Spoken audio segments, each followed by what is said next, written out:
Howdy folks. If you've been playing the mandolin even just a little while, you may have heard the term double stop. I'm going to take a few minutes here and explain just exactly what double stops are. When you're playing a mandolin solo of some kind, maybe Boiling Cabbage Down or Cripple Creek or Old Joe Clark or whatever, most of what you play are single note lines. You're playing notes on a single string. When you're playing a double stop, what you're doing is playing a pair of strings. You're not strumming the entire thing, you're just playing a pair of strings. So if your melody, let's say, is here on the second string,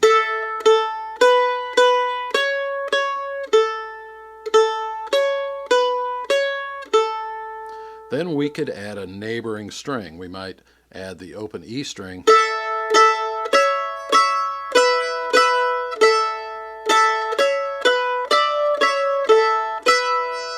So that added string, we're playing a two-string pair with each stroke, harmonizes with your melody. So it's a way of self-harmonizing. Double stops, in technical terms, come from way back in history with the origins of violins and cellos and so on. And a stop was, you could either play the string open with your bow, or you could stop the string with your finger. Well, we have frets and we have fingers, so whenever you fret a note, that would be considered stopping the note.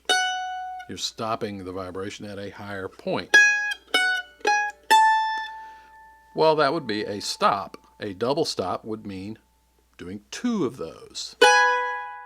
So whenever you play a pair of strings, say the E string and the A string together, that is a double stop. Even if it's an open string, we still call it a double stop. So it's playing pairs of strings, and if you've gone through some of my beginner lessons, you've seen some double stops introduced very early in your playing, like in Boiling Cabbage Down. Start you out with that, and pretty soon you're playing this. Those are double stops. You can play double stops either as two open strings side by side, or one of them fretted and the other one open, or both of them fretted.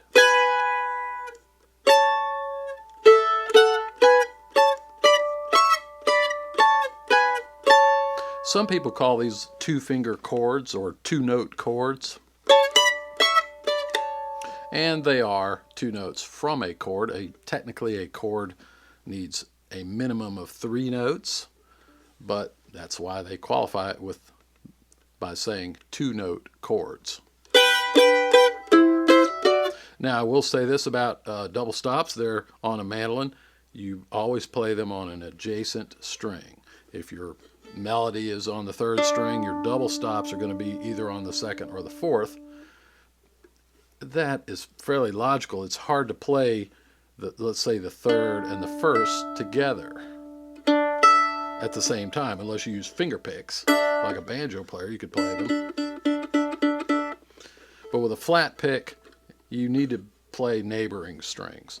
So the whole theory of double stop harmony is you've got your little melody, whatever it is, lick, backup, solo, and you're choosing notes on either side of that melody that harmonize with that note.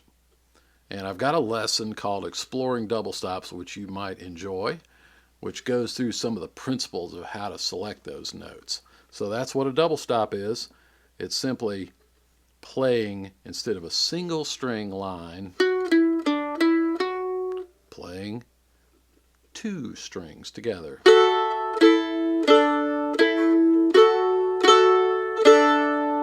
Double stop harmony. Pretty cool. Well, I hope now you understand what a double stop is and how they're basically used. If you'd like to get into a little more depth about it, take a look at my lesson called Exploring Double Stops. Thanks for watching, and I'll see you down the road.